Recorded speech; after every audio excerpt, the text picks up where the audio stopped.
I'm Yvette from Ankh Healing and Wellbeing. I'm a QHHT Practitioner, a multidimensional healer. I wanted to explain to you how amazing QHHT really is. It was a method devised by the late Dolores Cannon, and it is just phenomenal. It's a specialist form of past-life-regression where your superconsciousness or your higher self, who knows you implicitly, will take you back to either past lives or sometimes situations in this lifetime where healing is required. Now, your superconsciousness knows everything about you. So it knows the aspects over all space, time and reality where healing is required. And that's why it's so unique. You know, the practitioner is just the guide, but your superconsciousness, your higher self, will do all the work and take you exactly where you need to go. Every person's session is unique and specific for them. They receive healing that is absolutely perfect at that point in time for them.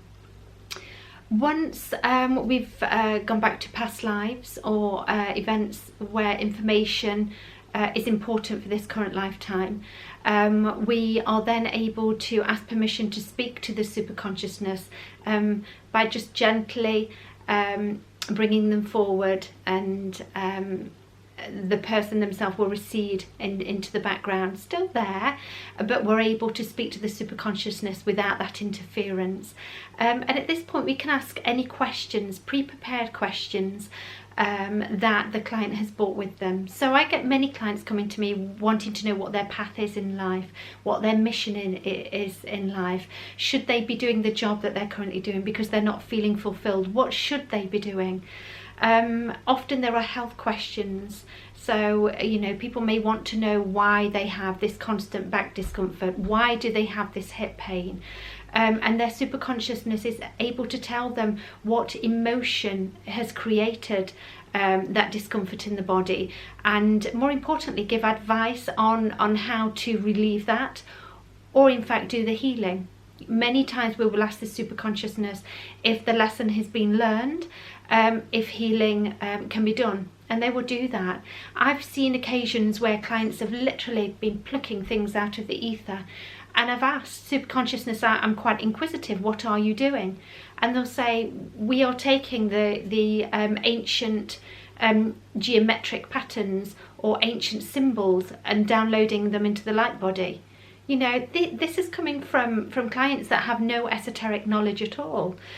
Sometimes they will use beams of light or colours. I've had clients that have had issues around their stomach area, and the superconsciousness has literally used, in the mind's eye, a hammer and chisel until a crack became clear, a crack of light to get rid of all that stagnant energy, and then the light, pure golden light, just flooded in. Anything is possible, absolutely anything. And I've had the most amazing letters and feedback from clients where long-term conditions have just absolutely diminished and healed. Just by listening to the recording back after the session will amplify the healing benefit hugely. Absolutely imperative that you listen back to your recording as frequently as possible, at least within the first 3 days or so. Easy access to the superconsciousness within those 3 days after having a session. I want to tell you about my own personal session, just so that you get an idea of the sorts of things that happen. So my own session was, just like many of my clients, absolutely phenomenal, absolutely phenomenal. And so when I came off the cloud, I orientated myself within my surroundings, and I could see the most beautiful, glorious white sand, and to the left was beautiful, clear blue waters. And to my right, I could see what seemed to be some sort of jungle. I could see lots of trees, some of which I weren't familiar with, and it did resemble a jungle to me. I was asked to look down at my feet, and I did. And as I looked down, I was astounded. I could see 2 feet. They weren't human feet, but they were huge. They were massive. At first I thought it might have been a bear I had huge hairy feet with big nails, massive feet, and I felt huge. I kept saying, I'm massive, I'm absolutely massive. I felt 11, 12, 13 foot tall, huge masculine bodies, big six-pack. As I looked up my legs, I could see I'd got human form, apart from my feet, which were hairy with claws, and my hands were hairy with claws. But the rest of my body, I'd got a beautiful olive skin tone, very dark skin tone, but I was very hairy. And as I say, I was a male. I felt as if I was in a male body, I knew that. Big six-pack, I'd got a bald head, no hair. I'd got big brown eyes, the same eyes that I have in this lifetime. Around my neck, I'd got a big gold chain with a huge red ruby, and around my wrist was a gold geometric style bracelet.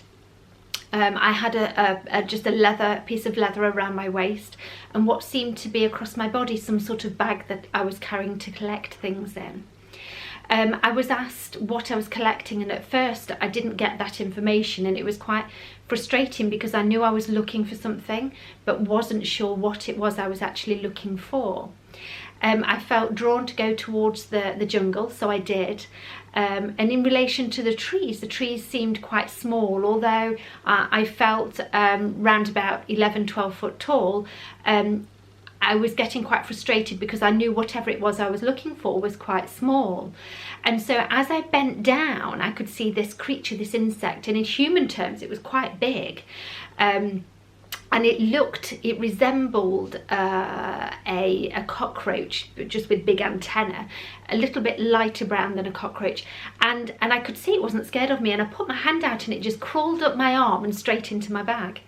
And as it did that, the universal energies just pulled me back, and I just felt this whoosh, as if I was just being pulled back into the cosmos. And I was asked, where are you going now? And just very matter of fact, I said, Neptune, I'm going to Neptune.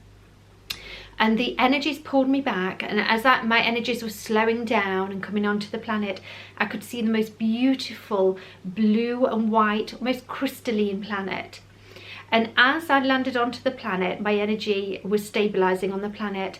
The creature ran out of my bag, and as it ran down, this second it put its feet on the floor of the planet, it morphed into a man in front of me.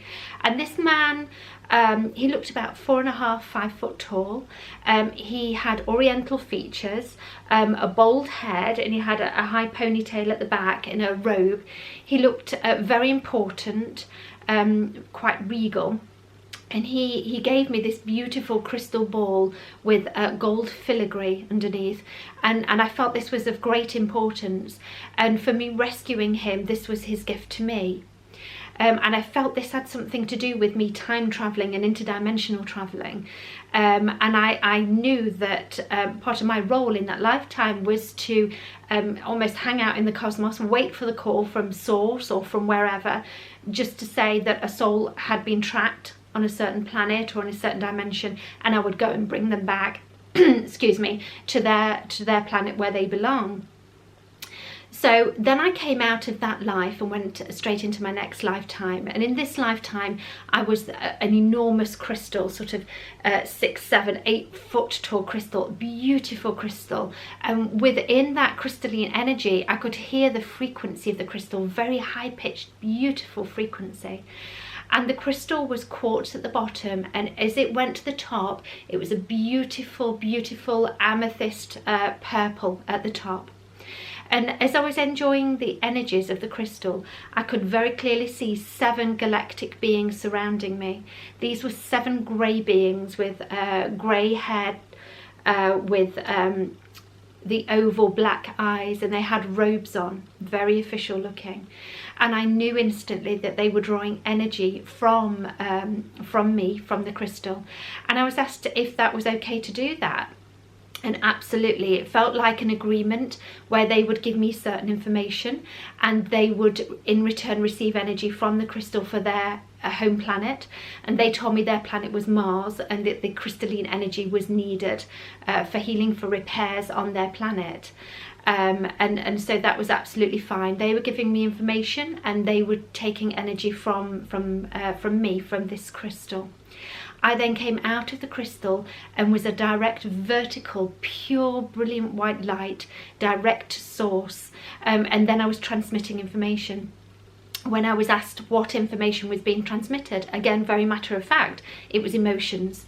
It was emotions from Earth that was being transmitted direct to source, and that was a very important part of my role in that lifetime. I then came out of that lifetime and went to a crystalline planet, which had the most amazing energy.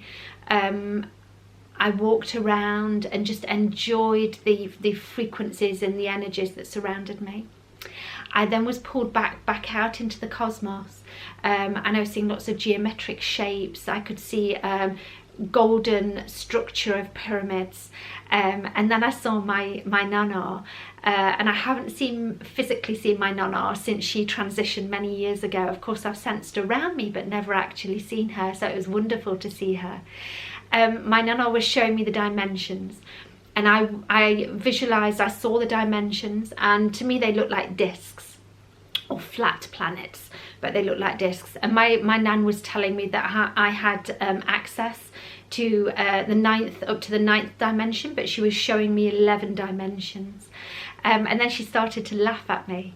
And the reason for that is that one of the questions that I was wanting to ask in QHHT was that for a few weeks, when I was waking up in the morning in Theta, I would see myself in a macabre but spinning, and I wasn't quite sure what they were trying to tell me, what the message was there.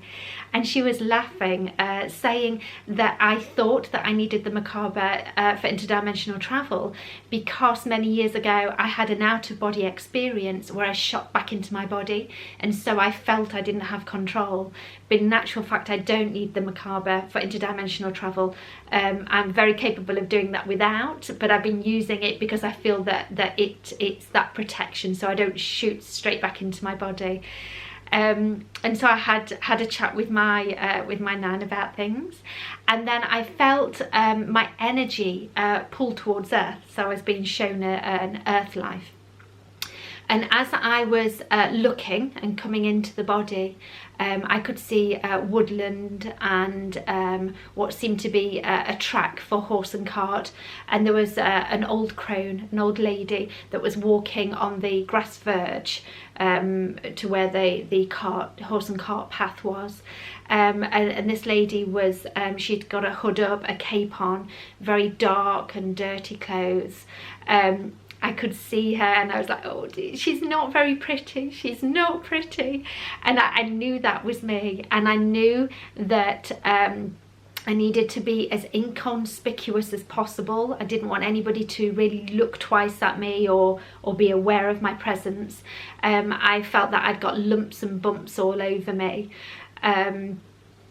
And when I looked down at my feet, I didn't have shoes on as we do today, you know, sort of modern shoes, those sorts of things. It was more like a sock, a leather sock that I was wearing that had laces in it. I could see my dark red skirt. It was very dirty, but a dark red.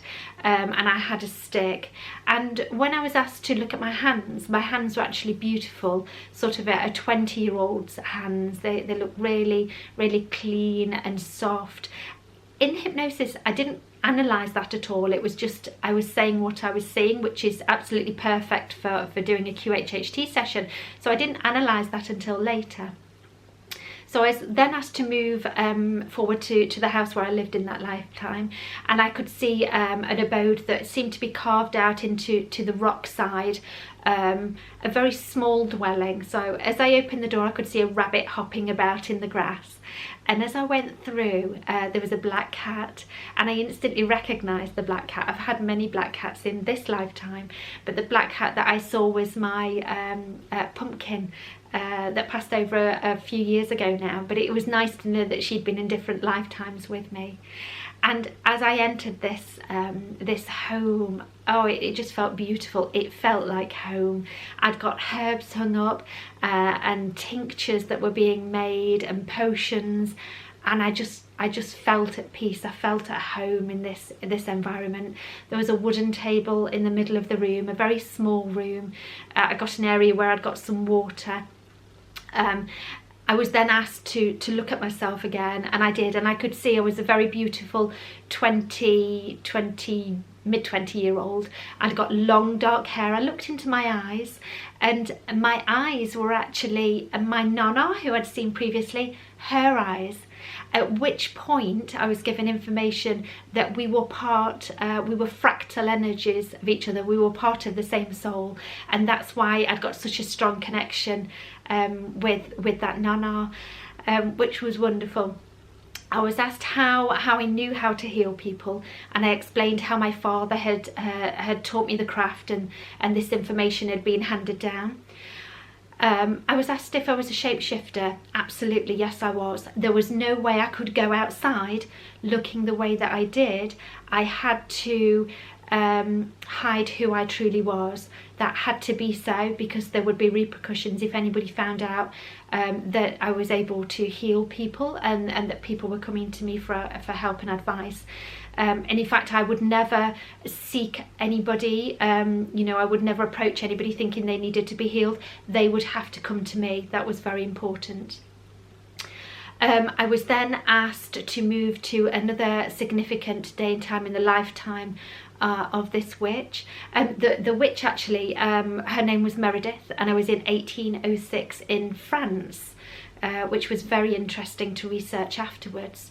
I then moved forward and found myself, I couldn't move, and I was tied to a huge piece of wood, and I remember that in hypnosis, logically I was thinking, well, it's a railway sleeper, but I didn't know whether trains existed in that day and time, so I was trying to say I'm strapped to wood and trying to explain the thickness of it.